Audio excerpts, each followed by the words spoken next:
Good morning and welcome to Comics and Coffee with Cliff. This morning's special guest will be Dr. Von Hoot, Comics from the Spiral Dimension. And we'll be right with you after a brief announcement from our sponsors. And while I prepare for that brief announcement, for the rest of you, I am going to prepare a tarot card reading for the comic community this month. We're going to do another 3-card spread because I really enjoy those. And we're going to keep it interesting. All right.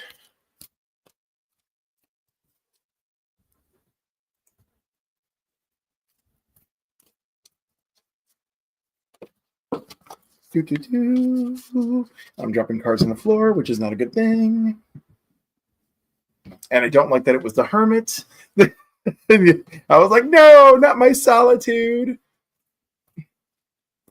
Not my solitude.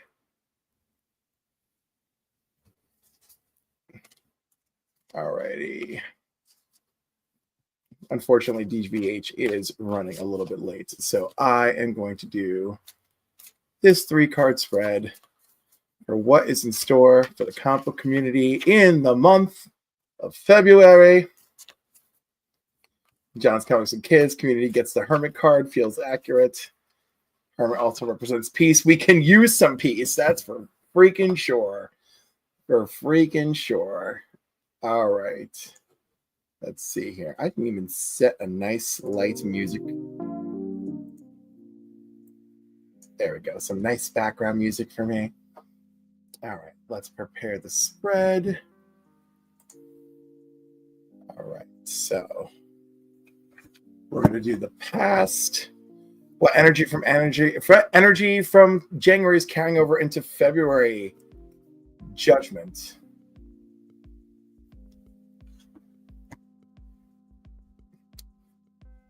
The present. What is the vibe right now? Are collectors hyped, frustrated, or shifting in focus? And it is the 6 of Swords. And the future. What might we see in the comic book community before the month is over? 3 of Pentacles, represented by the Green Lantern rings. Very nice. Very nice. Okay. So, first card is Judgment. Second card is 6 of Swords. And third card is 3 of Pentacles. Let's see how we are doing.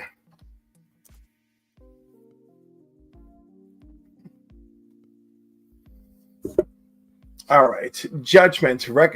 Judgment representing rebirth, reckoning, and awakening. Sounds like DC Comics.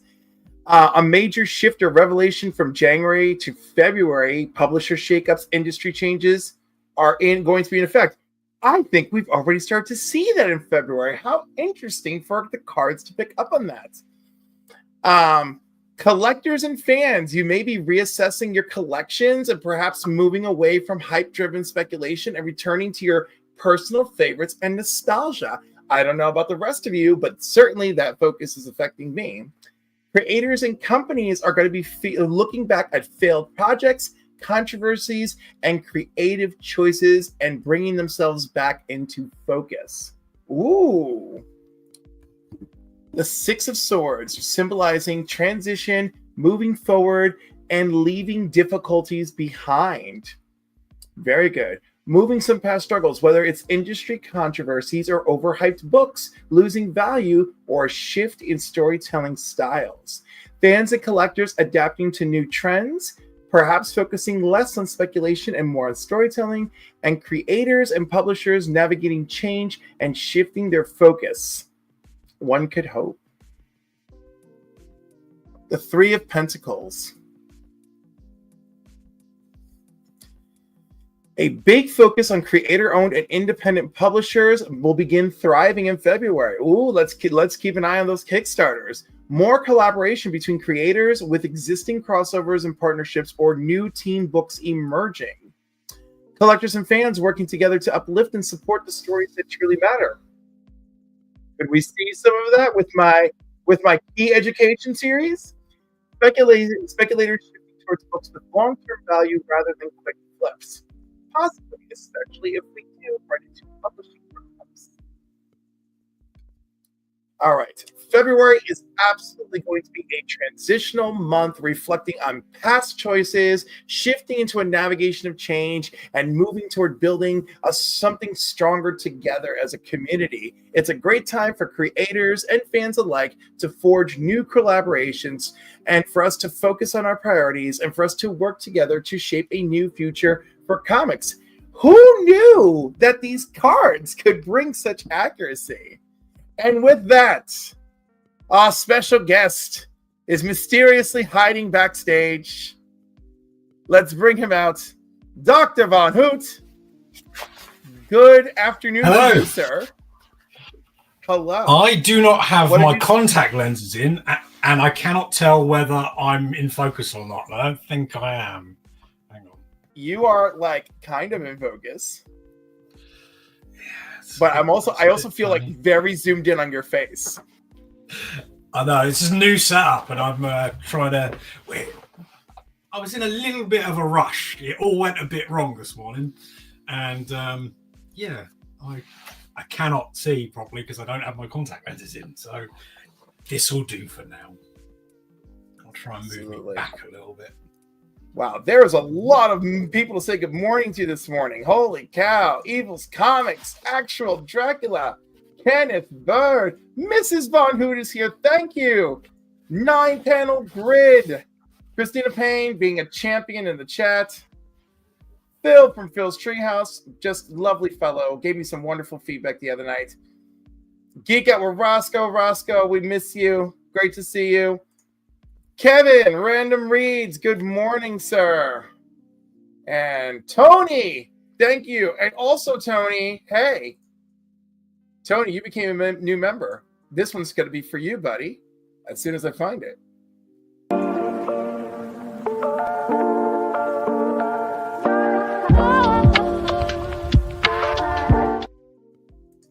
Oh, that did not. Hold on, let's do that again because it cut off part of it.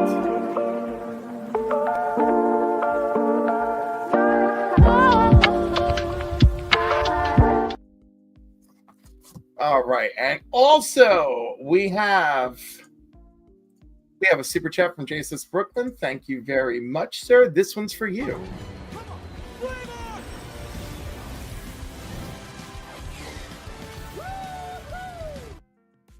There we go. Kicking things off with some good energy this morning and a great cup of caffeine. Oh my God, the chat is like, there's so many things. Holy cow. Of course. Back to the beginning of the chat. Oh my goodness. It keeps moving. It keeps moving. Lady F, good morning. Brad is here. Good morning. Woo, Phil, Lady F. Everyone's saying hello to each other. Commieverse, Tony, good morning. Commieverse is doing their... For now, his last episode will be tonight, 6 p.m. Eastern Standard Time. Be sure to check that out. Woo! Phil, John's Comics for Kids. Evil Mike. Mike, how are you? Good morning. And am I missing anybody? We already said JSS, good morning. Triple G, good morning, Peter. Hello. Great to see you, my jolly ginger friend. Oh my goodness. Okay. Am I caught up with everybody? TM Nerdy in the house. Good morning. Good morning. Bleeker. This is where all the nerds are at. Yes. It feels good to have a nerd assembly at 10 a.m. Eastern or wherever time it is where you are. This sounds like me moving to a new state for a fresh start, transferring my new comic book day reads to digital so I can focus on back issues, about to release some comics back into the wild. There you go. See? All tying it together for a great read this morning. Dead Man, good morning, Terry. How are you? And, oh, am I finally caught up? Oh, 1063. There you go, sir. There you go. All right. DVH is adjusting all the many technical problems. All the many technical problems. But that's okay. I'm gonna handle a minorly controversial topic all on my own, because I feel like we have to like talk about things with, like reason. So, there's a lot of talk about tariffs, and of course now we have like a little bit of a hold, but I just want to review like some factual items. How it's going to impact, how it could impact the comic book community. And actually it could tie into that tarot read, so go figure. So, rising costs for collectors and retailers, of course. Many variants, imports, and slabs are coming from Canada, the UK, and Asia. Tariffs would affect those prices. Shipping costs for paper is going to be a little more expensive. We probably would look at $1 increase across the board. Major publishers like Marvel, DC, Image, and IDW relying on international printing. The cost will produce comic book chumps. Especially Image and IDW, and I think we've already seen IDW and Dark Horse already preparing for a struggle. The tariffs on plastic printing and shipping can impact CGC, CBCS, and PGX grading services. Merch like statues, action figures, and omnibuses, often made overseas, would likely see price hikes. Potential long-term effects: higher prices could lead to lower sales, causing publishers and shops to struggle. More collectors may turn to digital comics or local printing solutions, which we often see with Kickstarters. And of course, Kickstarters will probably look into print-to-serve services. So this is just blanket, general information about how it may impact without inserting other things into it. I just want people to have a flat, realistic narrative. Hello. PVH, how are you doing over there?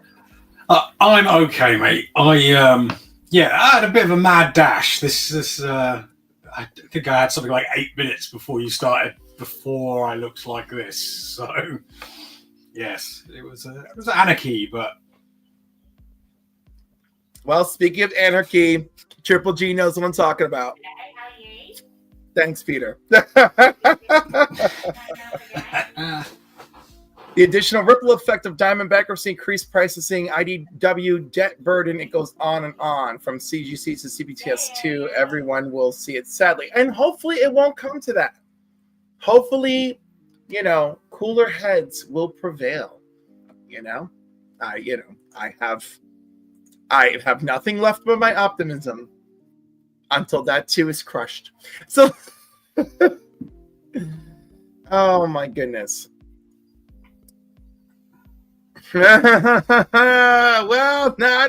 Listen, there's a meme going around, Phil, that says, but you have the day you voted for, and many days I'm like, well, I'm having the day someone else voted for.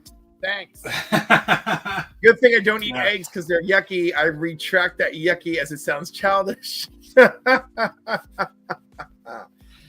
I made breakfast pie last night for supper, and I didn't have to mortgage the house. Oh my goodness. Well, don't know how that went. I know that I paid like $10 for 18 eggs, In regards to Diamond, my LCS told me to try and find anyone with them at another place, as they can't take the chance of double ordering those titles. Absolutely. Absolutely a real thing. The aftermarket will be good. Yeah, that's one way of looking at it, folks. The aftermarket will be good. My goodness. All right, switching up gears, back to comics. Look what I randomly found last night. I stumbled upon this in the boiler room, a fourth printing of Superman 75, Death of Superman. So fun.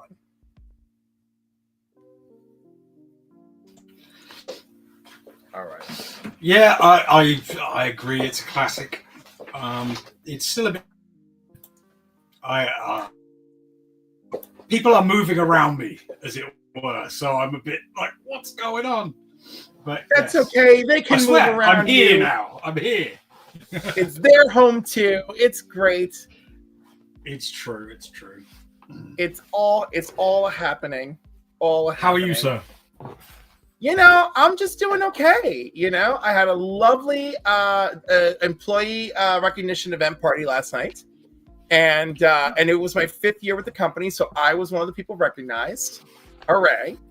And it really was very nice. They called.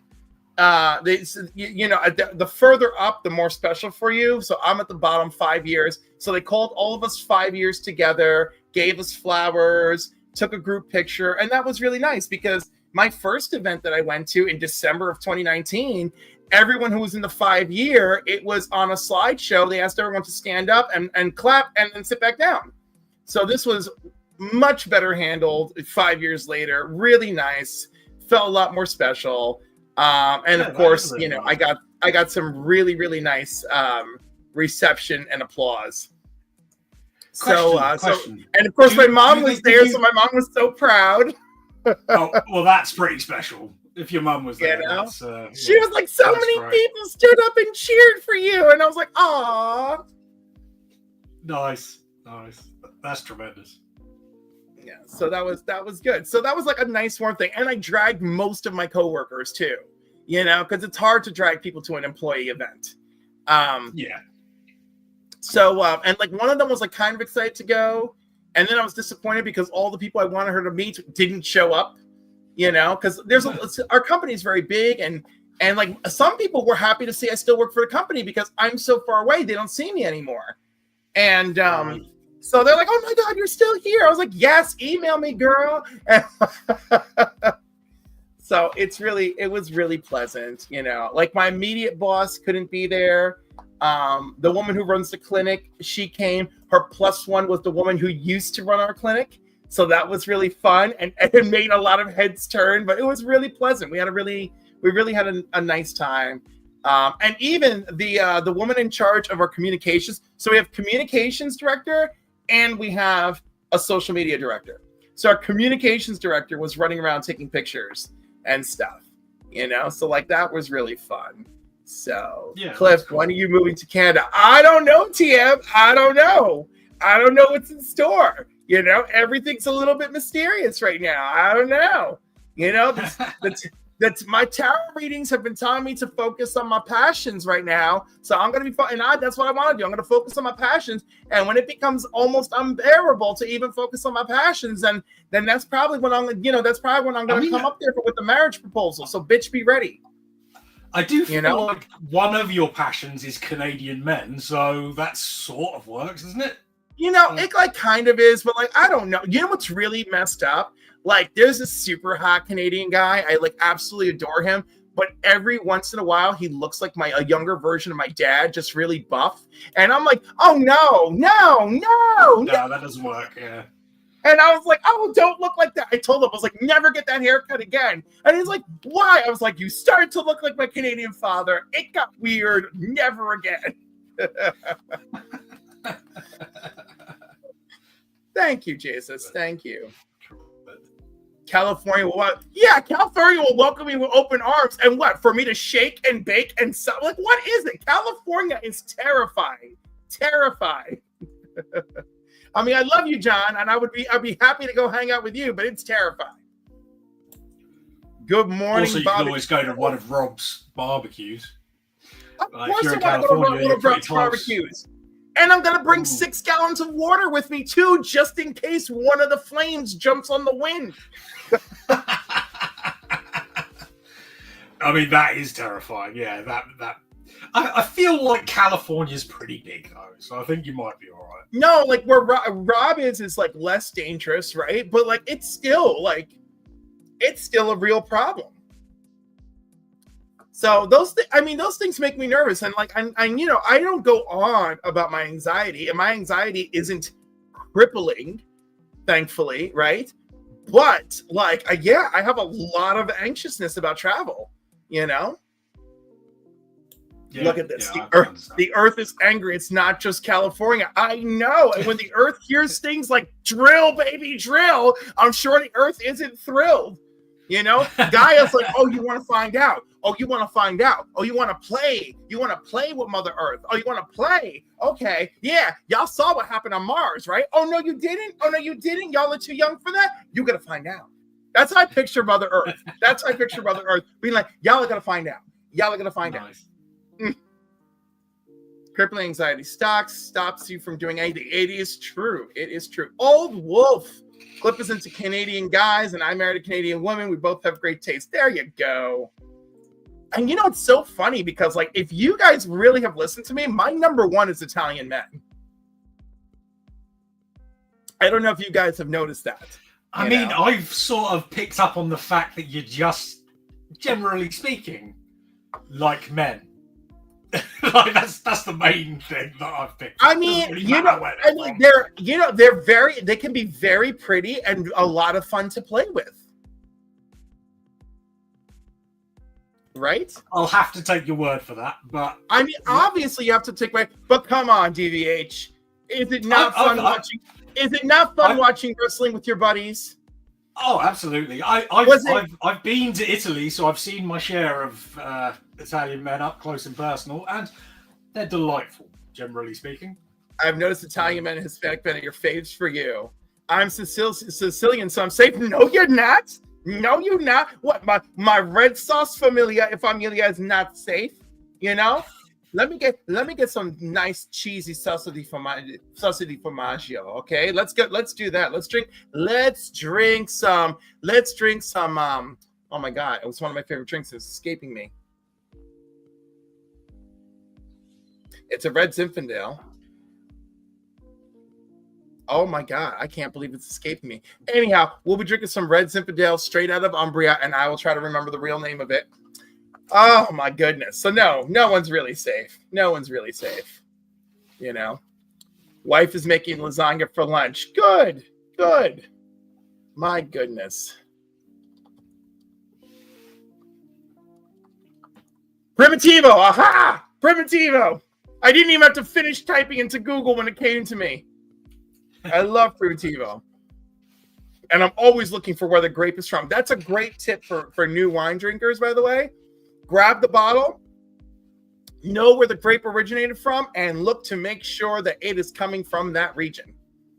Okay? It doesn't matter who bottled it and who imported it. It matters where it was originally made. Who mashed them grapes? All right? I don't care if it was Lucille Ball or it was, Grama Briogli. You got to make sure that it was crushed in its hometown. If you're in Cliff's arms, you're safe. I mean, it's a very cozy way to die if I can't save you. All right, DVH, we're taking away from you. We haven't done any origin story or anything It's all yet. good. It's always a pleasure just to listen to you, sir. Woo. All right, so here's a fun question to dive into the mind of the Maul, Dr. Von Hoot. If Dr. Von Hoot were a supervillain, what would your master plan be? I think I'm pretty close to Megatron in my sensibility. So peace through tyranny. Oh my gosh! Like, I totally dig that. Like, I mean, like, it's not what I want to do, but I would feel it's what I would have to do. So if I ever got struck by a meteorite that gave me Magneto level powers, Martian Manhunter level powers, or something like that, yes, you can look forward to my floating citadel and my cliff bots coming very quickly. Tremendous. You know, and then that's it. And, you know, the world would be safe and peaceful until I die. And then, you know, just like the whole, oh my God, it was the Bolsheviks and the Yugoslavs. Right? That one dude wanted peace and he ran around. Everybody ran. All his men were on horses and they lined people up and they're like, what are you? And if you didn't answer Yugoslav, you got a bullet. And then it was a perfectly peaceful reign. And then as soon as he died, right back to fighting. And it's a terrible lesson from history. The only time that there was peace is when someone was powerful enough and wanted peace. Strange and weird and creepy. You know, but as those of you who read Dune, you know, us humans, even as we're talking about peace, we're also talking about, you know, everything that doesn't mean peace. Yeah, that's true. Okay, let's see here. JSS ask, by the way, getting back to Dr. Von Hoot questions, your best pickup of 2024 and your goal for 2025. Ooh. Best pickup, it's got to be the House of Secrets for Swamp Thing. Oh my gosh, that's a great one. Yeah, it is pretty special. Hang on a second, I'm going to go get it now because it's. Oh, he's gonna go get it. Any chance to show this?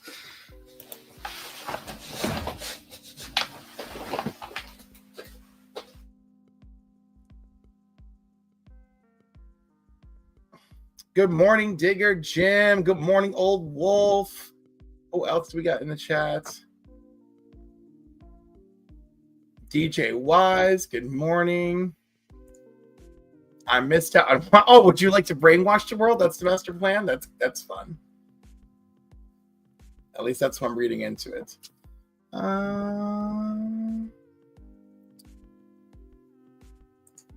Digger Jim.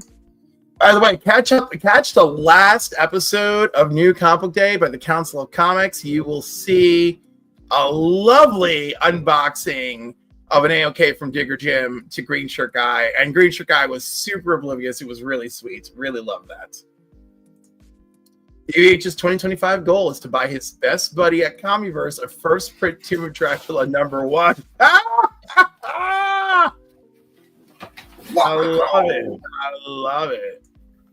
Oh my God, what is this? Double? Yep.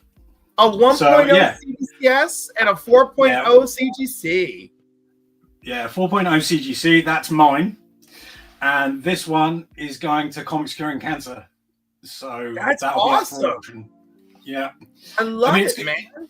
It's a little bit sort of water damaged up in the corner over here. But otherwise, the image is really, really nice. So, and it's such an expensive book, generally speaking, that some people, like including myself, really shouldn't own it, like for that sort of money. And hopefully, somebody can get a bargain, and it can all go to a great cause. So, that's my plan. I managed to snag it on eBay, the 1.0, like just cheap enough that I could pay for it over time, and it can go to a good place. I'm very excited, but this one's mine. I love it. Yes, it's such a good looking copy. I'm very fond. I'm very fond of good looking copies. Like as long as a beautiful 3.5, a 4.0. I saw someone the other day like a little bit like down on their 5.0, and I'm like, why? The book is 60 years old that you're holding. Like 5.0 is pretty great. Is it the knowledge that there's 6, 8, 9.8s out there? Is that what's getting you? I pushed that right out of my mind. I was like, ooh, I got a 6.0 of a book I've always wanted. And I'm like, and there's 8, 9.8s out there. I'm like, I'm not losing sleep over that. I'm not. If I become a millionaire tomorrow, then it's a different story. But as far as where I'm at in life right now, I'm like, my 6.0 is lovely. Exactly. No grade shaming. No grade shaming. Unless it looks ugly, then it's a problem. It's like, why did you spend all that money on a 1.5? I was like, and it don't look that good. I was like, that's $500 that could have gone to a better looking slab. So the other half of that question, what am I looking for in 2025? Yes. I'm pretty irresponsible. And I have a hair trigger finger, and it just in my head all the time. I'll have a bunch of things that at any point I could quite irresponsibly buy. So, there's nothing specific. Although there is one book that is driving me insane. I don't know whether this is coming up later in the questions about white whales, but there is a 1 in 10, I want to say, from the X-Files, The Who Goes There, I think is what it's called. It's issue 2. And it's only 2 issues, but the 1 in 10 or 125. and it's a beautiful owl cover, and I love it, but I can't find it anywhere. Like, I mean, the X-Files book, I'm pretty sure wasn't massively popular, so I don't know how many are out there to find. And it's called Hoot Goes There? The Hoot Goes There from X-Files. Yeah. And the one in, you said it's a 1 in what? It's either a 1 in 10 or a 1 in 25. I can't remember. Well, there's, okay, the 1 in 10 has a dog eating donuts with a little owl at the bottom. Yeah, it's not that one. There's, all right, or maybe it's the first issue. There's definitely only 2 issues, and it's it's the highest ratio, and it's very cool, but I can't find it anywhere. I do love cool ratio stuff. All right, let's see here.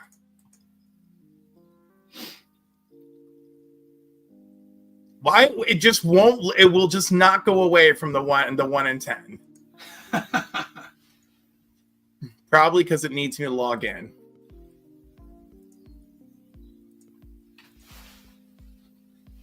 As I hide the screen because I'm logging in. Smart. And now I got to do my 2-factor authentication. Oh, I hate that. Oh, will it show up? Will it show up on my phone? Yes, it did. It showed up on my thing. Oh, yeah. We are in the future. It turned up on your watch. On my watch, that's it. It is. It is. It's so exciting. You know, can you imagine, like, back in the day that, like, I don't know if you ever saw commercials, but, like, there used to be, like, little watches and it had, like, one cartoon, like, endlessly going on in the watch, you know, and it was only like maybe for a few seconds or something, but that was so state of the art. Only the wealthiest people could have something like that, you know. And you had to be wealthy and eccentric, because how many people are going to take you seriously when you have George Jetson skedaddling to his little space car, or the Flintstones rattling their feet pushing, like, it was just something so basic, right? But it was like, you know, like, oh my goodness. So, like, I just love how far we come. Love it, love it, love it. In the meantime, where is my freaking search? Oh, there we go. The Topps X-Files. Good Lord. It is. Hold on. Show non-keys. Show non-keys. All right, here we go. What year was it from? That is a good question. I will endeavor to look on my phone and. All right, so we're doing non-keys and variants, and we're doing the X-Files. I love this a little bit. Yeah.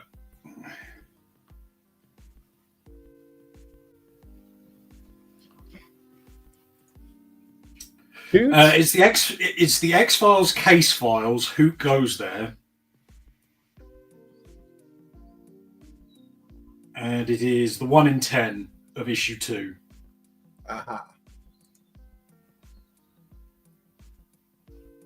It is the one. It's this one then. No, it's that one. Okay, let me make you big. Yeah. No, hold that up again. Yeah. Okay, that's number 2. Very good. Number 2. Oh, there it is. There it is. Man, but you know, there's all this owl action, man. Yeah, I've got that one already. But you have this one? Yeah, I've got one. That is bad. Yeah, it's the 1 in 10 though. I've never seen it on eBay, and I just need it. I love owl covers, as you will find out later, I'm sure. All right, so we want number 2. Why is there a triple mark here? We want 1 in 10. Number 2. All right, X-Files. No, not happening. Yep. But man, look. Okay, so there's a Submariner out there just torturing me, because it is very well valued, and it is the worst time in my life right now, and I'm like, I can't. You know. All right, we got 17 new comments. Let me go look really quick. Blah blah blah blah blah. Ooh, Evil sent you a link. Ooh, Gillian Anderson continues to be a phenomenal actor and individual. Yes, nice covers. These are gorgeous owl covers from this series. Like, my goodness. Yeah, they're very cool. Like, it's almost an embarrassment of riches. And I mean, if you want to go all in, I mean, the little owl here at the bottom of the donut sign. Yeah, the other one. Yeah. I've got this one, Mike. Yeah. But there you go. Yeah, so anyone who wants to make Dr. Hoot's year, Dr. Von Hoot's year, it's this one. This is the one. Just, if somebody can find it, I'll buy it. Like, nobody has to buy it for me. I just need to know where it is. I just can't get hold of the damn thing. Lovely. It's so sinister, though. I love he's carrying a skull. He looks like as predatory as the owl should do. He's evil incarnate. I love it. Reminds me of Owlman. Mm-hmm. You know. Yep. Batman's dark counterpart.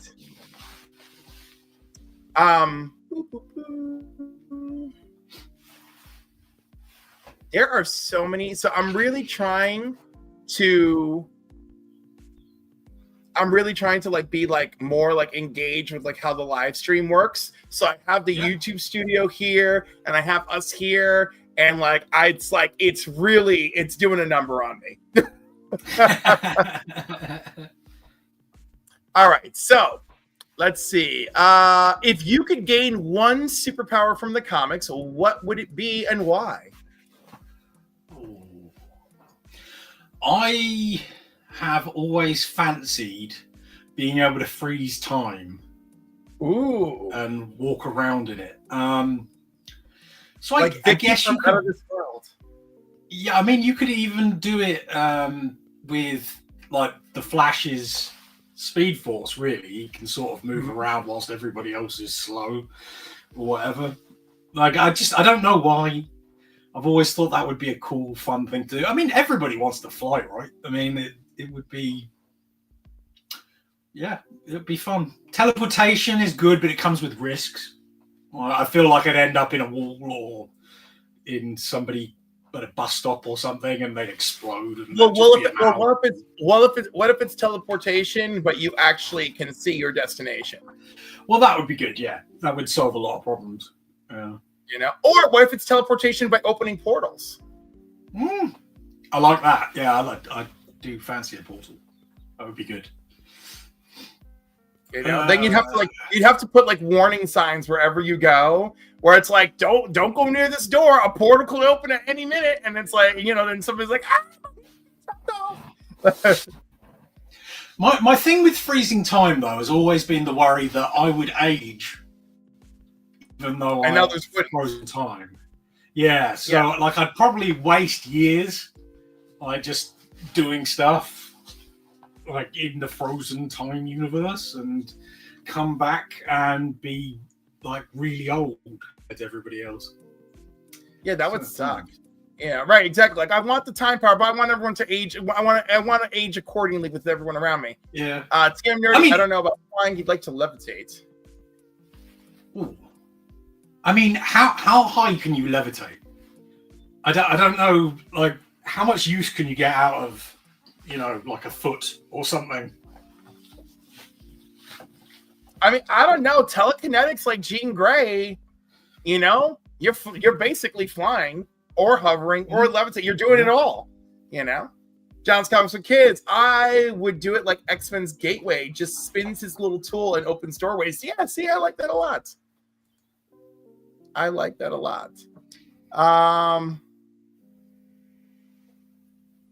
Oh, this is a fun question I have for you. If you had to create a superhero from your own spiral dimension universe, what would their name be and what would their powers be?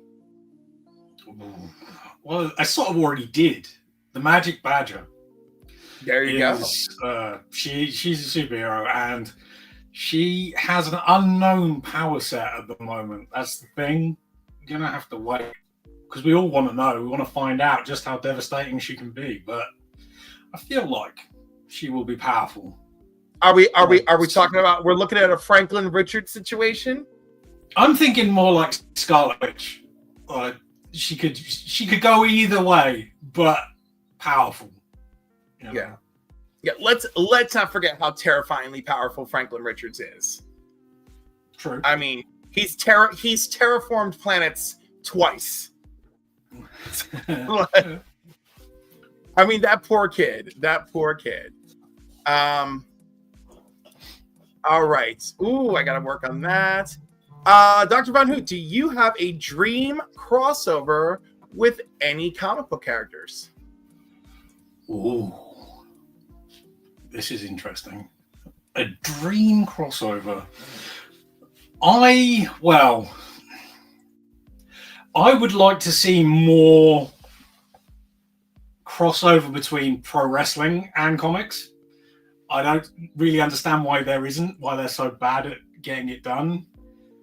But I think it would be really fun to have, I don't know, a mini series of, I don't know, WWE or AEW in Masters of the Universe, for instance, because they did a toy line of that.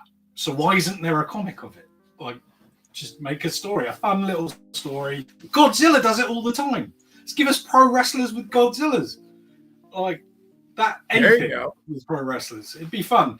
But it needs to be written by someone that understands the characters in pro wrestling. It can't just be generic muscle man, because they do, believe it or not, have their own characters. Why not actually try and write them like those characters? It could be a lot of fun. I know it sounds like a terrible amount of fun. They should absolutely do it. Also, I ended my Starscream poll with 26 votes. He wins with yes, he's the best Transformers villain at 57%.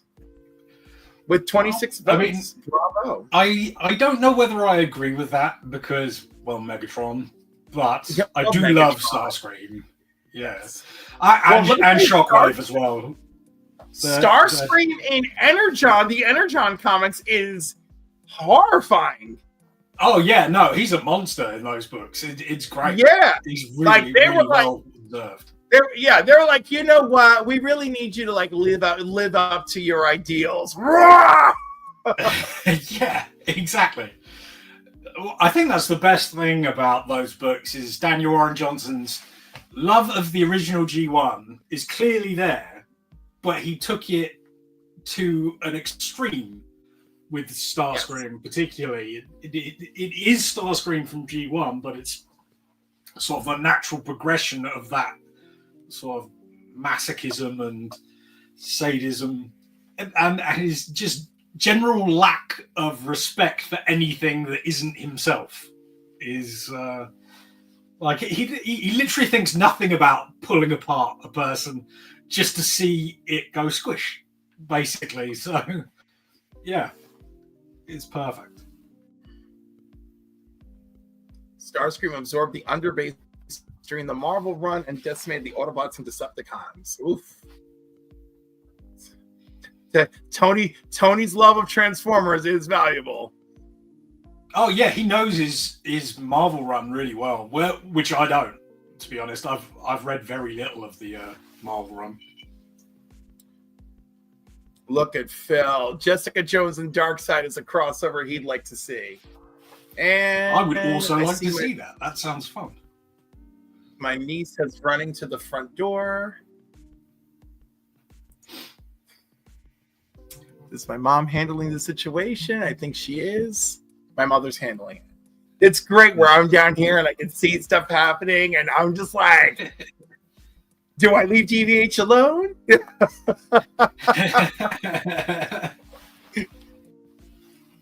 I'm like, do I start playing a clip of a stream that I recorded so YouTube doesn't screw me over my own copyright?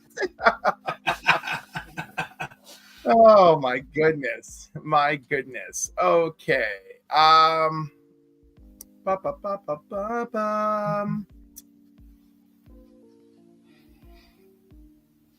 this is one of my favorites. Okay.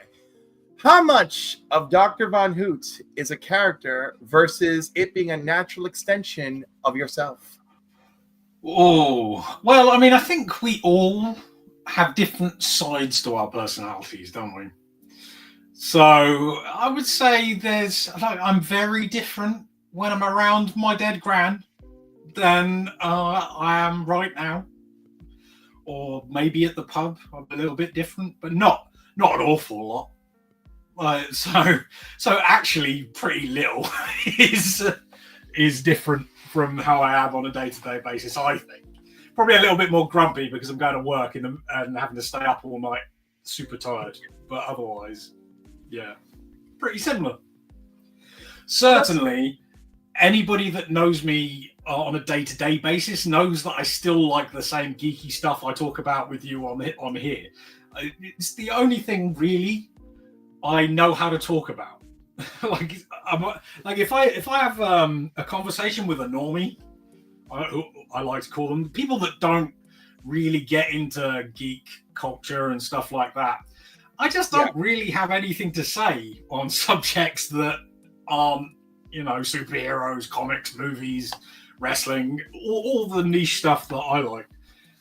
If you try and talk to me about, I don't know, the price of houses, I'd just be like, it costs a lot. Like, that's the best I can do in a conversation about that.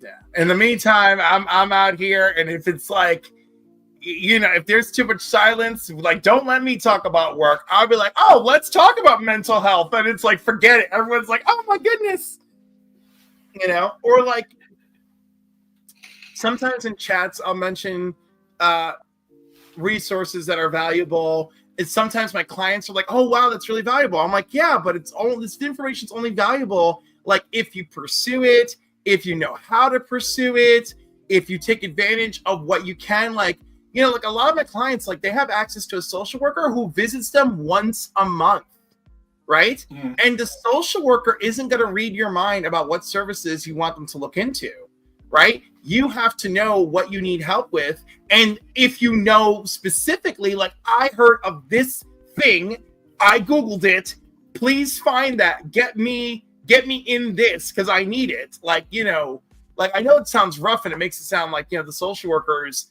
aren't doing enough, but the thing is that it's just too much. There are so many resources out there that you can use, but even those resources are still limited. And so everyone's like, wow, you're a wealth of knowledge. And I'm like, yeah, because I've had to be, because I need to, if for every one thing you need, I need to try and give you like 6 doors that you have to kick down, and you have to be the one to kick them down. Yeah. So like it's really hard. And like I mentioned crippling anxiety before, so some of my clients, it's been hard. I have a woman who had a Section 8 appointment at the beginning of this month. And it was causing her a lot of anxiety. And she goes, if I remain this anxious, oh my God, you know what? I'm talking too much. Anyhow, let's just say her anxiety and some negative impulses would come into play together. So the team had to work with this person to get through that. And I'm just going to have to leave it at that. But otherwise, I'll be giving away too much. That would be terribly irresponsible of me. Oh my God, everyone's telling me I got to see Bo's video. I guess I got to watch Bo's video. I need to see it as well. Like, I'm getting video of Bo. Yeah, I'm like, I've got this. I'm getting DMs that's like, oh, watch Bo's video. I was like, oh my God, did he mention me? What is happening? Whatever it is, I guarantee it will be damn entertaining because that guy is hilarious. I'm positive whatever it is, it will be. I'm always very happy with Bo. Always. God, I have such a laundry list of YouTube things to watch. It is devastating. I also have a laundry list of work that needs to be done for work. So It is just awful, awful. So at least I have something playing over here while I'm actually working on stuff. And twisting my stomach with anxiety trying to finish things. Goodness gracious. Okay. I lost my questionnaire for Dr. Von Hoot. Okay. Did I ever get to... There we go. Mike's question. DVH, what pushed you into wanting to do YouTube, and why with the lovely personality, and was it your idea? Yes, the idea was all mine. Badger, when she was very little, started watching a lot of YouTube, and I'd always had it knocking around my head that I wanted to do something, and I used to watch what they called guru reviews. I want to say they're called. They don't do videos very much anymore, but they used to open BAM boxes with it's a father and daughter team, and they opened BAM boxes, and I went through a brief period where I was quite into watching those videos and buying BAM boxes, and I really liked their dynamic and thought I wanted to do something with Badger specifically because well, without going into too much detail, like I'd been a bit unwell mentally for a lot of her early life, and it was nothing. It didn't affect her particularly, but I also didn't really do anything. That makes sense. So I got better. I'm on medication, and it helps, and it really helps to the point where I'm much freer and can do things that I think of. And Dr. Von Hoot was a character I thought about years before this, because I would often get like ups and downs in my mental, up and down, as it were. So I'd get really creative, think of a thing to do, and then not do anything with it, or start it and then go back down, if you see what I mean, and feel like I couldn't do anything. And I started the medication, and within 3 or 4 months, the doctor, as it were, existed, because I didn't have the down period, which was most of the time, honestly. The down period was down for a long periods of time and brief points of up. Whereas now I'm pretty much up constantly, which is lovely. It couldn't work out any better. And that's as good an advert as I can say to actually trying to do something, because I genuinely didn't think that I would, my head would get better no matter what I did.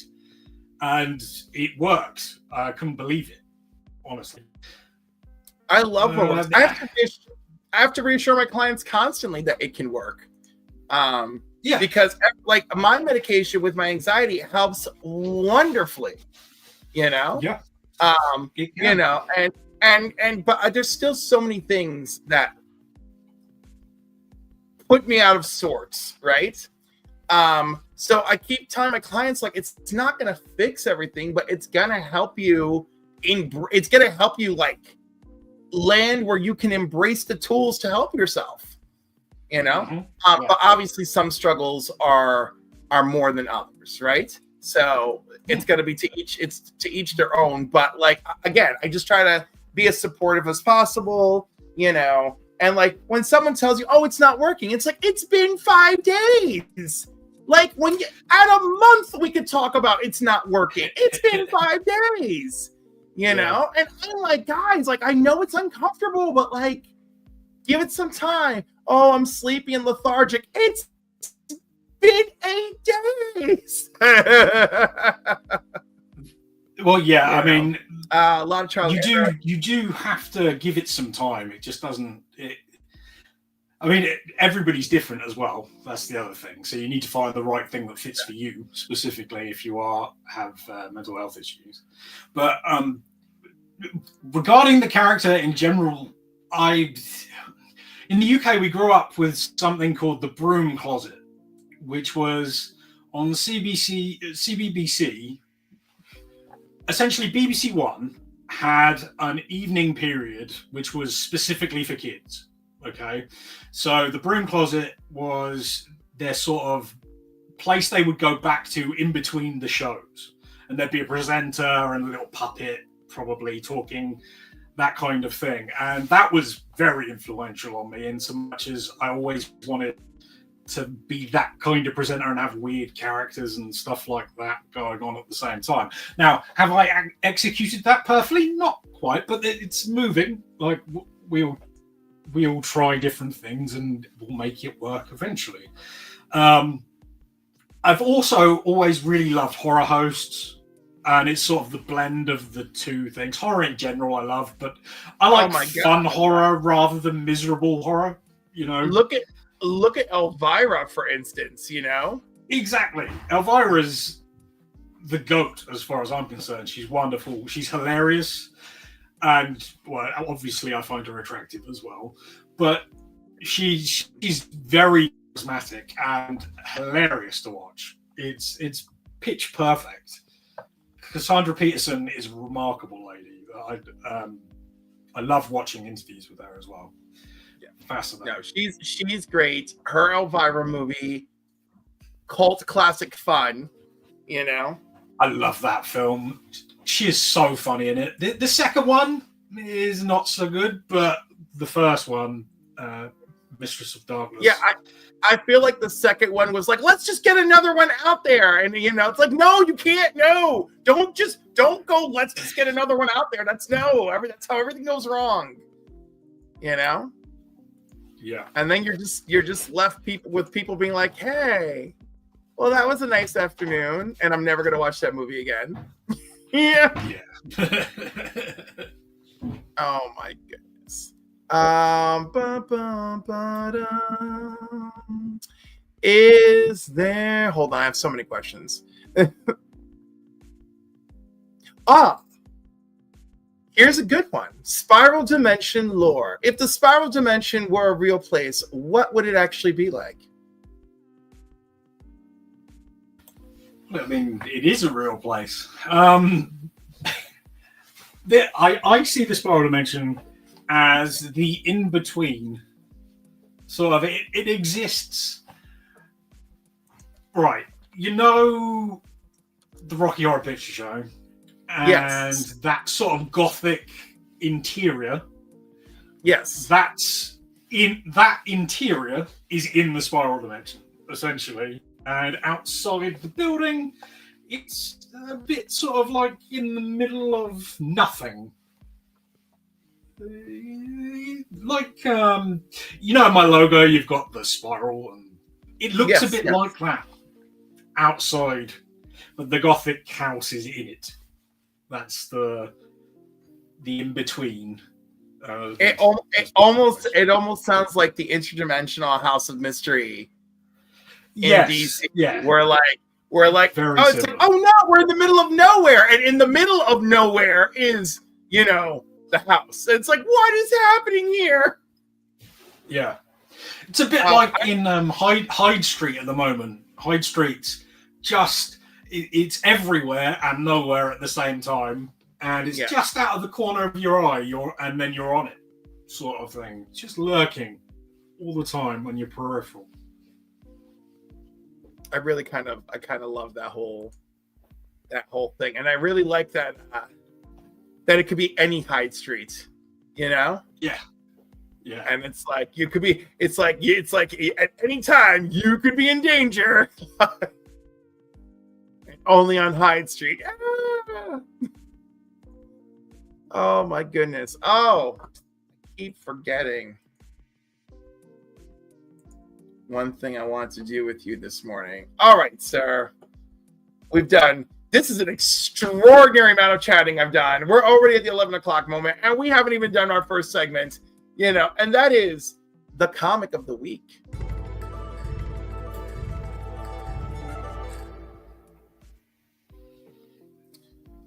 So my comic of the week is going to be a very odd choice, but I really dug it.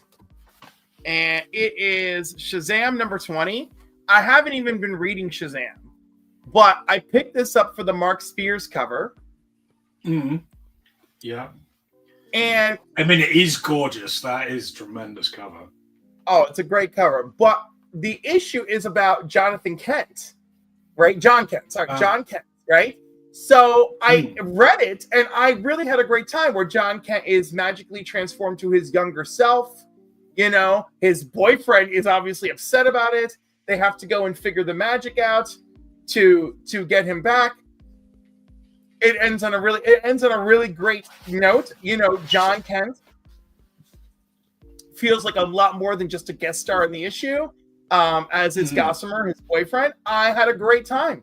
I really love this, and it's coming from a very biased place. And I guess if I'm going to come out from a very unbiased place, my other pick of the week would be Ultimates #9 with the first appearance of Ultimate Luke Cage. But I feel like this is the more close to my heart pick of the bunch, which is great because I haven't picked up Shazam in quite a while. As soon as Mark Waid tapped out on the book, I tapped out. Do you have a comic? I ordered that, but I do, but I don't have it with me. So there's your Rockefellers, nice. Yes, Rockefellers issue 3. I read that this week, and it is great. I'm really enjoying everything to do with Ghost Machine, but the Rockefellers I think is backdooring its way into my top 2 now. It's really great. I thoroughly enjoyed it. It's really family friendly, fun, and I love a bit of alliteration, so that helps.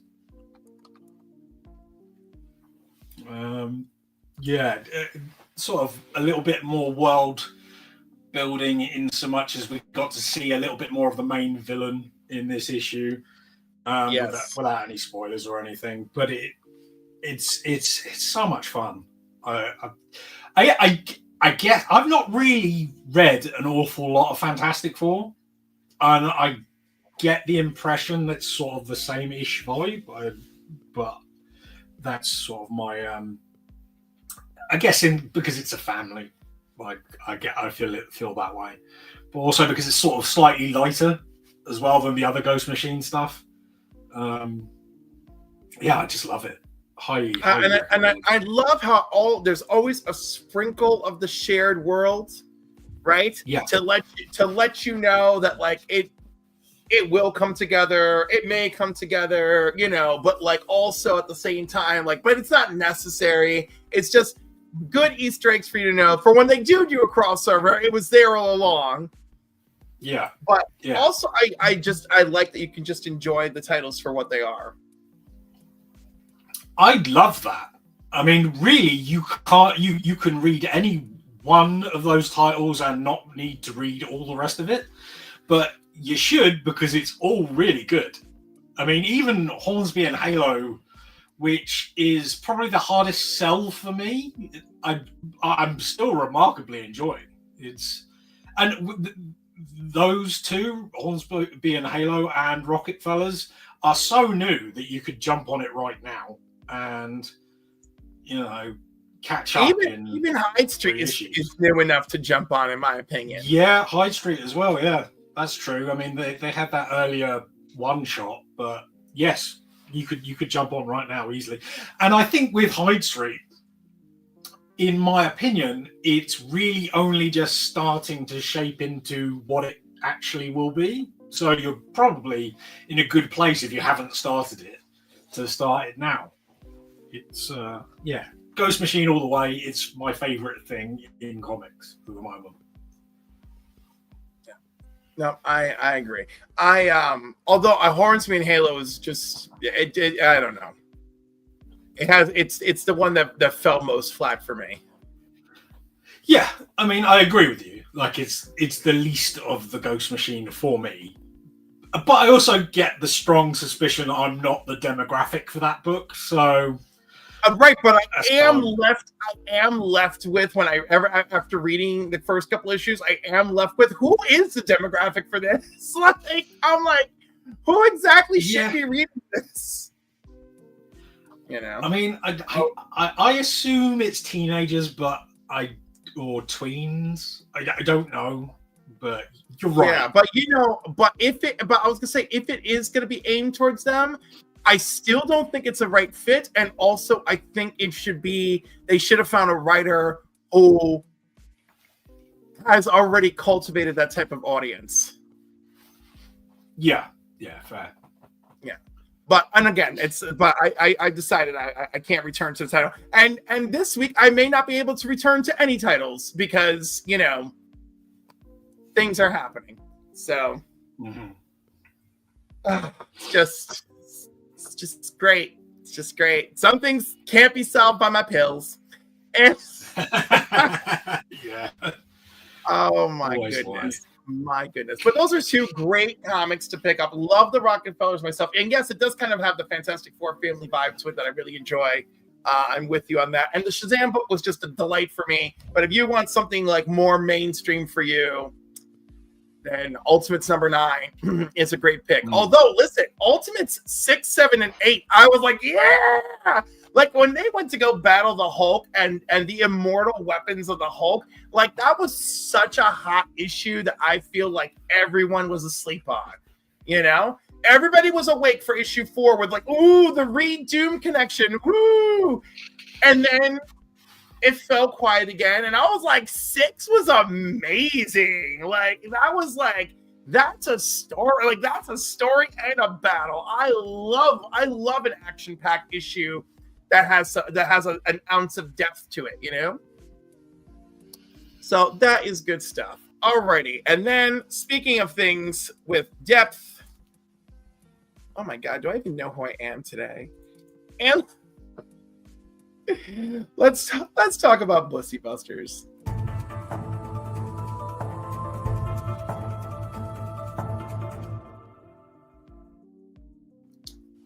There we go. All right.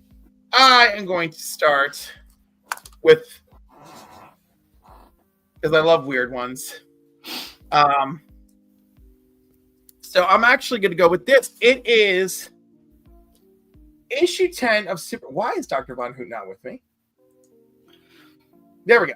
Issue 10 of Supergirl is the last issue of her first series, and it features Prez in it as well.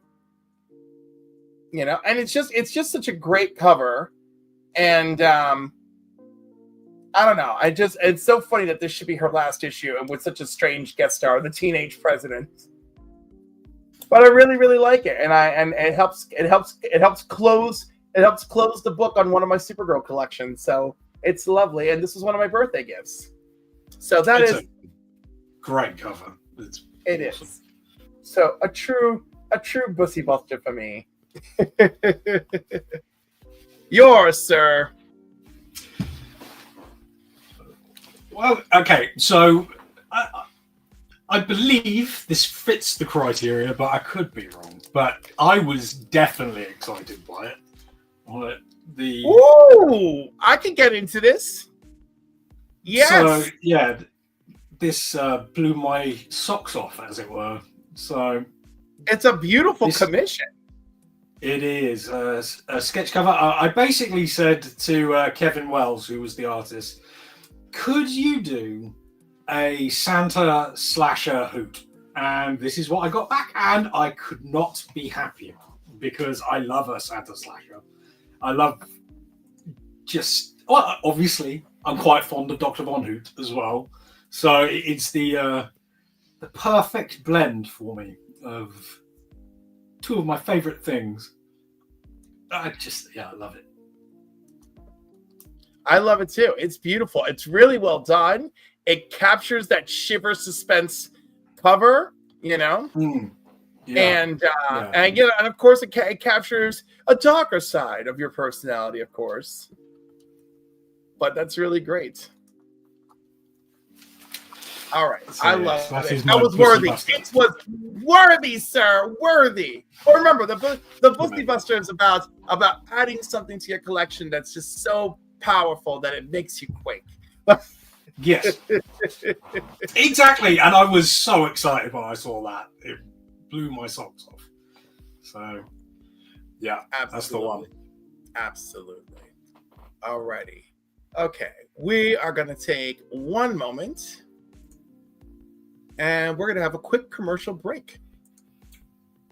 And while we have that commercial break, I am going to ask DVH. Is it even, first of all, do I even know if my commercial break is working? I don't even know. YouTube is supposed to, it's like it's supposed to work.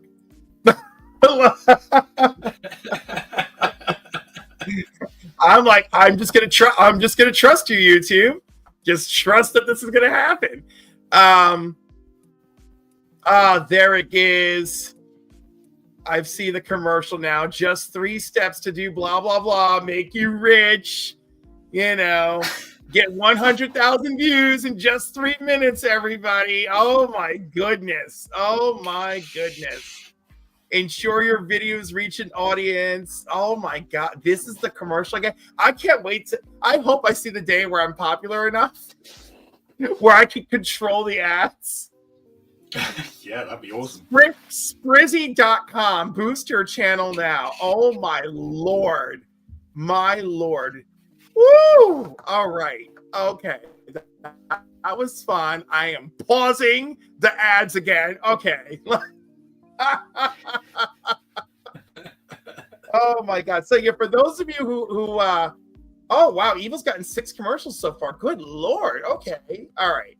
I've been trying to so 6 commercials, but that could be like when I hit the commercial button, it generates 2. This is my first time trying this. So I'm trying to control them, you know. I don't think I've ever seen those boost ads before. Yeah, I know, because I'm at the bottom of the barrel, so this is what I'm going to be paired with. You know, one day when I'm fancy, I'll have really neat stuff, you know, where it'll maybe I'll get paired up with something like Big Time Collectibles, you know. Okay, ooh, and they're skippable. Nice. Okay, interesting. All right, good to know. The one I saw was skippable. I just wanted to watch it play through to see how it works. All right, but I'm just gonna keep hitting that pause button. Alrighty, sir. So, oh my gosh. So I wanted to rename this section in honor of you, and I failed to, but we're gonna play Rated.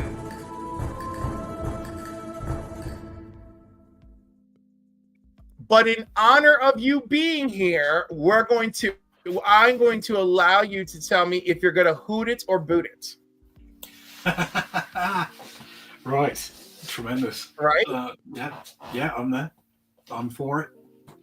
Okay. All right. So this week's Hoot or Boots is going to be brought to us by Cover Price. And let's see. It's the Cover Price. What kind of retrospective do we have?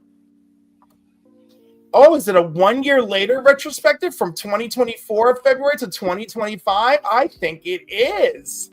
Oh, I'm excited. Ooh, we can really get into the meat and potatoes of this. I love that. I love it. All right. Oh, one of them is a little bit sad too.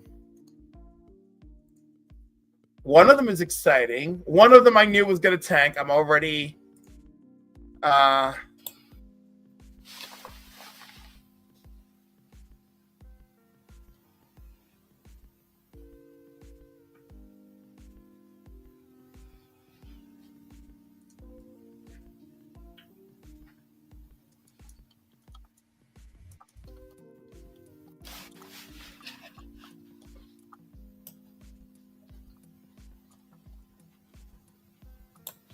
So, okay, sorry. I did not. All my images failed to load, so I am.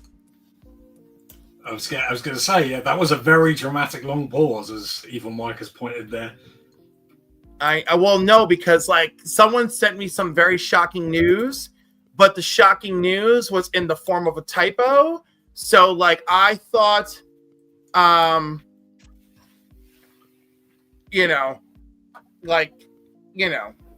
okay. Okay. Woo! Okay.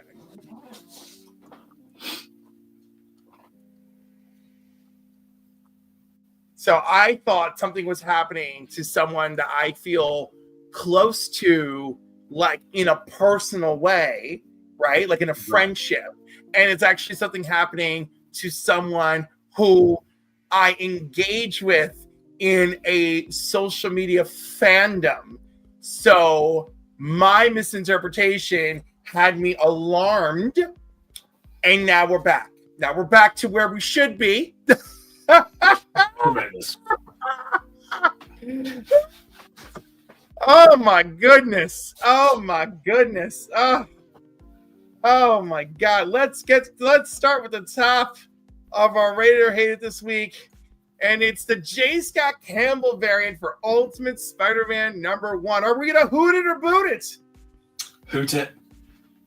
How many hoots on a scale of 1 to 5?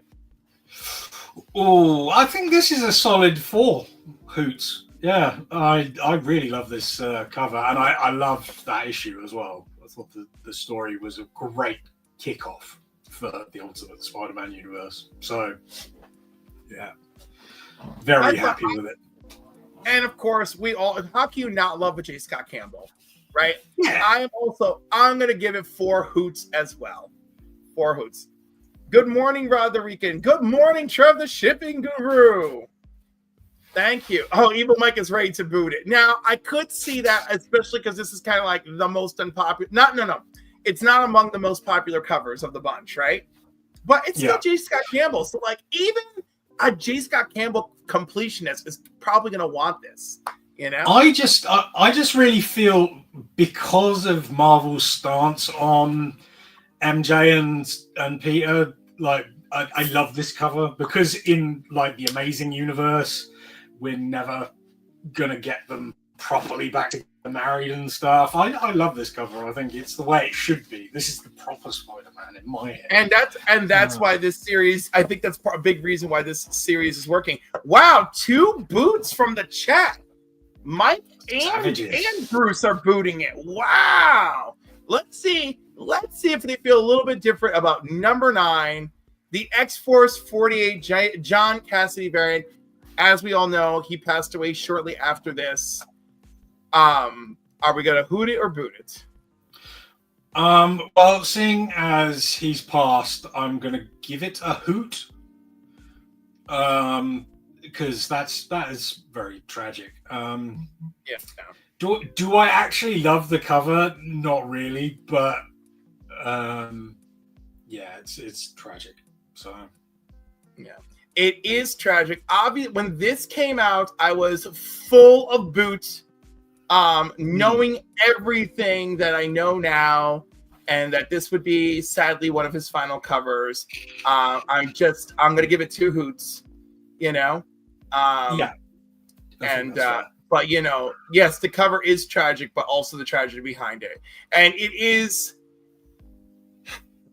with mixed feelings that, you know, I know Marvel and DC give people some work even when they're not doing the best, but, you know, it does help them collect a few checks, right? Yeah.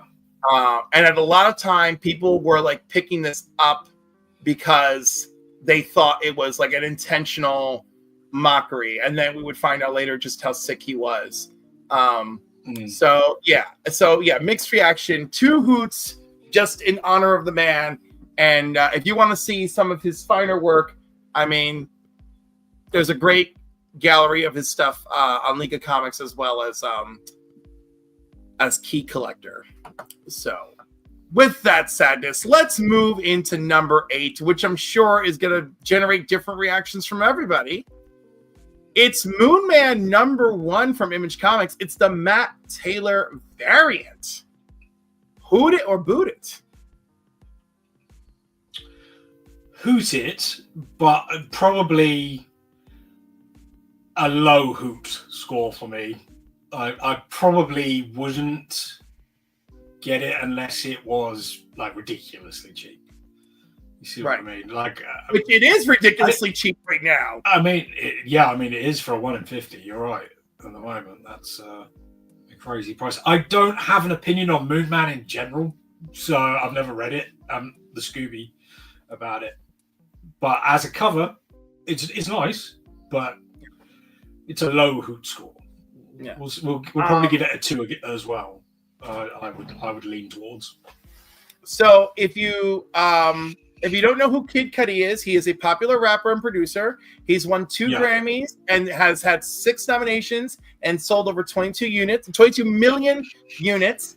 He joined Image's massive verse with his creation, Moon Man, featuring the main character, Ramon, who stands alongside characters like Radiant Black, Dead Lucky, and Inferno Girl. Matt Taylor illustrates this psychedelic multiverse-inspired cover for the 1 in 50. The artwork is still a fan favorite. A near-mint raw copy was selling for $48 back on its release. Of course, now in the same condition, you can probably find one for $10.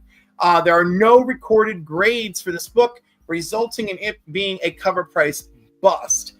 That said, I'm still giving it a 3 because I love the Massive Verse. I feel like no one's looking at it right now, and I feel like it's going to be this generation's Invincible. Like, we're not there yet, but it's going to get there.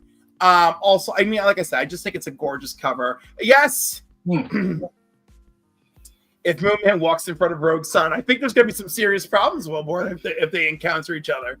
But yeah, I like this enough that it's a 3. And I'm gonna stick with that. And you know, and listen, for rapper / producer to pump out a decent comic, I'm pleased. Yeah. Alrighty. So that was number 8. Moving into number 7. Right off the bat, it's a second printing. Ultimate Invasion, the RB Silva second printing. Now, I love RB Silva, and I love me some Spider-Man. Why people thought that this was going to pop when the first printing was barely popping, I don't know, right? It's the ultimate. So let's see. So it's second print of Ultimate Invasion #1, where all we see is the maker preventing Spider-Man from becoming Spider-Man on his field trip, right? Anyhow, Hoot it or boot it? Boot it. Right? It's not for me. Yeah. Right. And now, mind you, I genuinely like the book, but first printing is still available. And I like RB Silva. And if you're a completionist of his artwork, $7 for this 48-page book is a good deal. So grab it. But overall, it's a boot. It's a boot. I'm sounding extra Canadian today. All right. Now, I have very strong feelings about this next one. Very strong feelings. X-Men 27, Peach Momoko's new Champions variant, which we know she is May Storm in Ultimate X-Men. Do we hoot it or boot it? I hoot it. I like that cover quite a bit. Like, it's nice Peach, in my opinion. I'd probably give it 3 hoots. Yes. I too, with my love of all things new champions, I'm giving it a 3. I don't know if we're going to see her represented in the new champions at all, but obviously, if you are interested in May Storm, she does appear in Peach's written and drawn Ultimate X-Men. So yeah, I'm going 3 stars all the way on this one. And sadly, I think this might be the only new champions cover I'm missing, which is a shame. But speaking of popular variant covers, Wolverine number 42 with an Arthur Adams 1 in 25 variant of X-23 herself, Laura Kinney, the other Wolverine. Hoot it or boot it? Hoot it, for sure. Yes. Yeah, it's badass. That is a cool cover. I think it's a good-looking cover, and I think it's very Arthur Adams. It certainly has dropped in value, meaning you can pick up a reasonably priced copy. It's great for Laura and Wolverine fans alike. And Arthur Adams art completionist as well. So yeah, I do love me some Arthur Adams. I'm going with a 4. I'm going with 4 hoots. Yeah, I think a 4's about right. I think that's a nice cover. Yeah, it's pretty. Travis saying I love a good blood splatter. Yeah, 50 is pricey for it. 50 is pricey, but 90 for a 9.8 actually sounds reasonable. Yeah, I think that's the ballpark I would hope to be in. Yes, that's what I would go for. Good morning, Agent Mobius. All right, so good. We're all thumbs up for Arthur Adams here. All right, next up, trending alongside Ultimate Spider-Man's debut, it is Ultimate Black Panther #1. Hoot it or boot it? Hoot it. I've not read Ultimate Black Panther, but I do love that cover. I think it's badass. So, yeah. I love the cover. Pretty clear cut for me. It's great. I love the issue. I enjoy the series. All of the Ultimate series, each issue takes place during 1 month, and it keeps moving. Trev has it for sale at the moment. I feel like it's hurt Black Panther's storytelling the most by doing that format. That said, I still really enjoy the book. I still really enjoy the book. I am going in for 4 hoots on this one. Yeah. Next one, again, strong. I really love this list from a year ago. I have strong feelings all over again. And next one is Avengers Twilight #2. Hoot it or boot it? Major hoot it. Like that's a 5 hoots. Well, I love it. Yes. Oh my god, I love you, DVH. I too give it 5 hoots. I think this is one of the best series of last year. I don't know why the downtrend. I don't know why we can't celebrate things more based on merit. Okay, this doesn't need to have a movie come out or a mini series or a cartoon. It's a great freaking story. And that's what we need to enjoy a comic. And sure, it's like a what if, Elseworld, whatever, but it's great, really well done. It was so good. Love it. 5 all the way. And I assume we're going to feel very similarly about #2, which is Avengers Twilight #1. Oh, so yeah. no shame here. 5 hoots all the way from me on this one. 5 star. And not only did we get some fabulous Ross covers, Marvel's Kingdom Come. I really hate making that comparison, but I can't argue with thematically that being the case. But yeah, it's really, really well done. I enjoyed every issue. Chip Zdarsky and Daniel Acuna, they knocked it out of the park for me. You know? I really love it. Now, it's the most excited I've been to read a Marvel book in ages. So agree. And I love that it's a project where they had the time to get into it. Yeah. All right. And speaking of having the time to get into it, and of course not being a big surprise, in the #1 position is the A cover for Ultimate Spider-Man #1 by Marco Checchetto. It's the regular edition. It's on the up and up. And so, yes, are we going to hoot it or boot it? We are going to hoot it. That is expensive for 9.8, mind you. Blimey.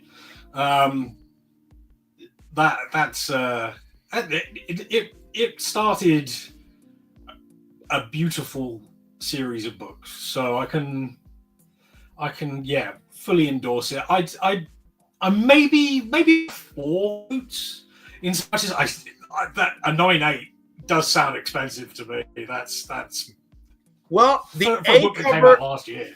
The A cover is difficult to come by, and the A cover is the only cover of the Marvel printed versions that I'm missing. Right. So I'm 200 for a modern book is high, but the book is still hot. You know, but as Mark predicts, will it end up in the dollar bins just like the last Ultimate Spider-Man series by Mark Bagley and the man whose face I could see in my head, but the name won't come to me. I hate Brain Fog. It's so terrible. God, he worked on Superman. He worked on Brian Michael Bendis. The Brian Michael Bendis run. Obviously, #1 from that series isn't in the dollar bin, but most of those issues are, sadly. But I still thought that was a great series. That 100 issues that they did together, him and Bagley, amazing. But again, I really love the series. It holds a special place in my heart for being a good series. And when people argue with me, but it's like an imaginary story, and I'm like, all the comics we're reading are imaginary stories. Yeah. Yeah. Evil also doubts it'll show up in the dollar bin. Trev wants to give Bendis to boot, but Bendis did a good run, and Bendis gave us a solid Miles introduction. Mixed feelings all around for the original Ultimate Universe, but I really like what they're doing here. And that brings us to an end of Rate It or Hate It today.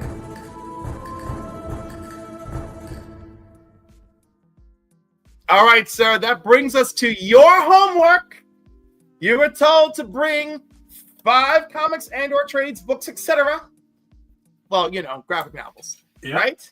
With the theme of your choice, which means it is time for the 5-finger shuffle.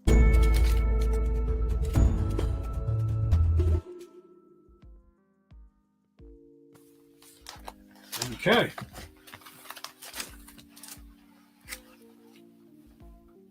Ooh, Talon! Oh, you're starting off hot with the hooting, aren't you?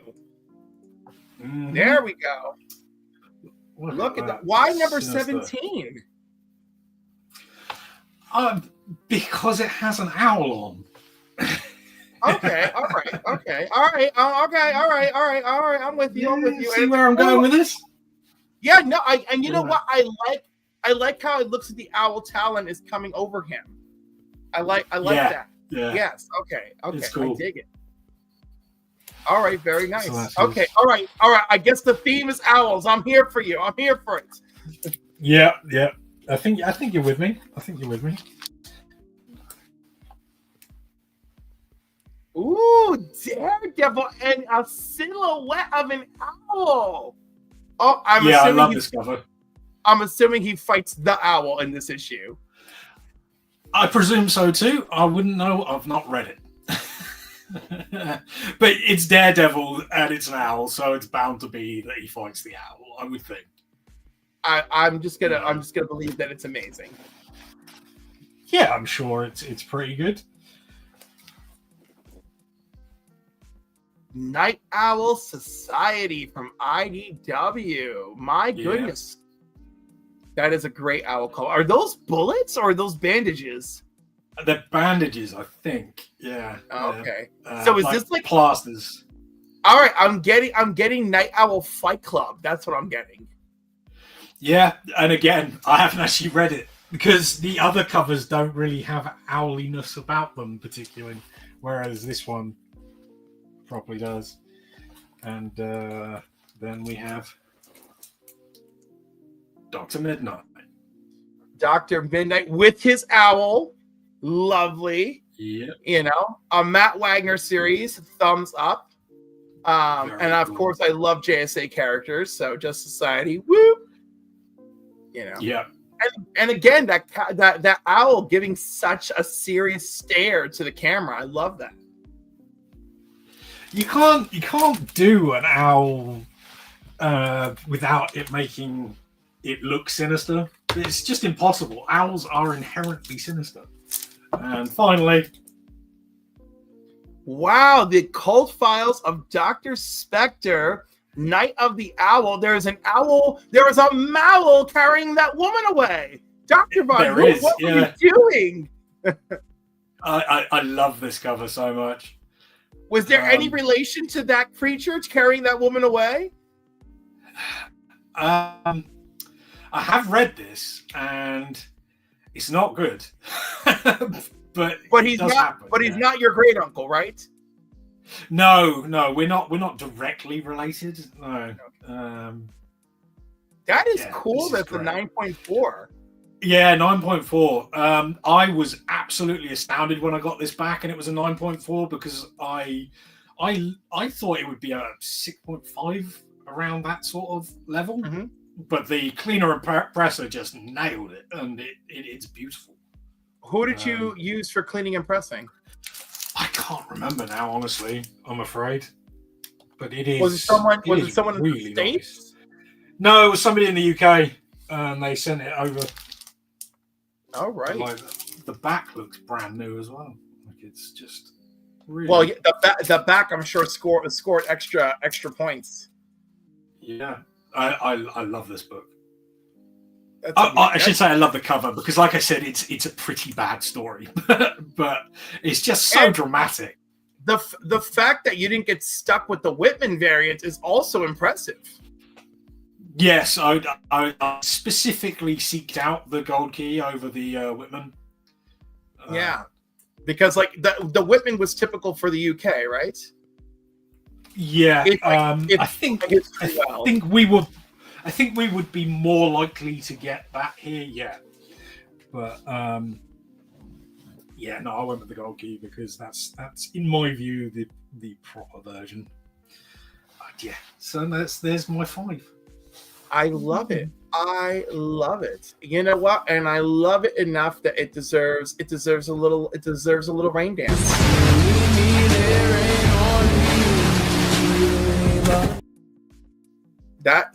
That was lovely. Thank you for sharing, sir.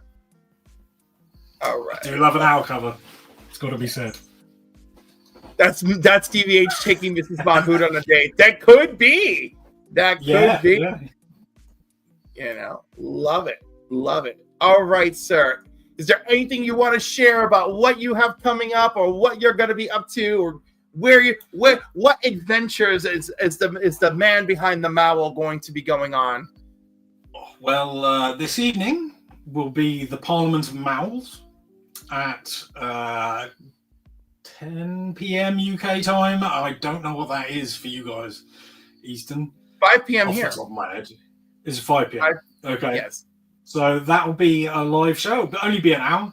So we'll have a little chat about what we've been doing this week, and then I'll be over at Tony's for the final episode of the Comiverse until For now. he comes back. Yeah, for now.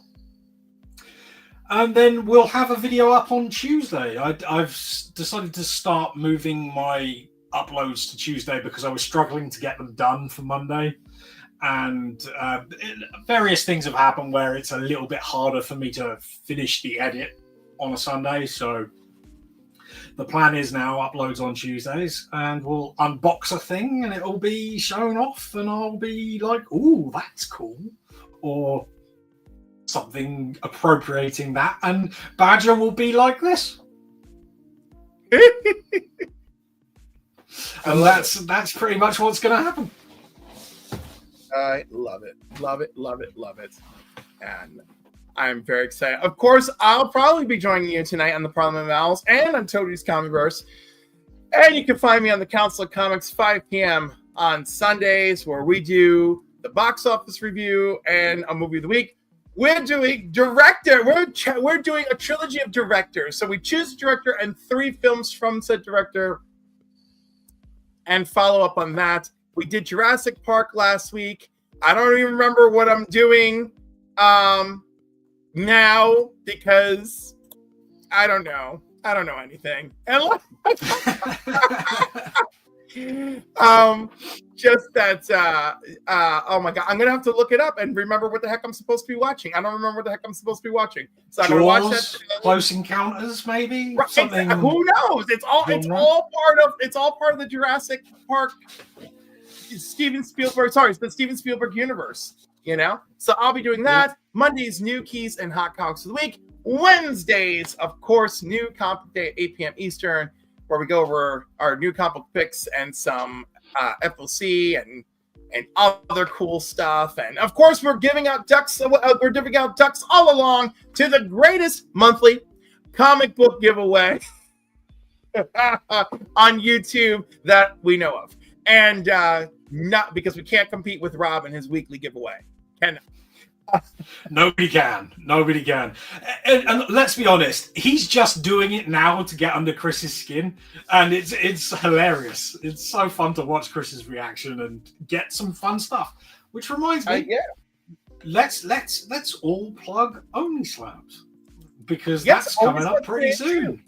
It's today at 2:30 p.m. Eastern Standard Time, which will be 7:30 p.m. for those of you in the UK. So look at that. Look at me knowing things. And it's like 4:30 a.m. for those of you in down under. So in Australia. So I think I nailed all our time zones on the head. Everyone doesn't have Rob's T5. Rob apparently gets a good discount on these books, so that's something to know. Alrighty, folks, everyone's having out. I had a great time. I hope you did too, DVH. I love everybody. It was in the tremendous. chat. That's the right word for it. Thank you. All right, until next time, everybody. Peace and love.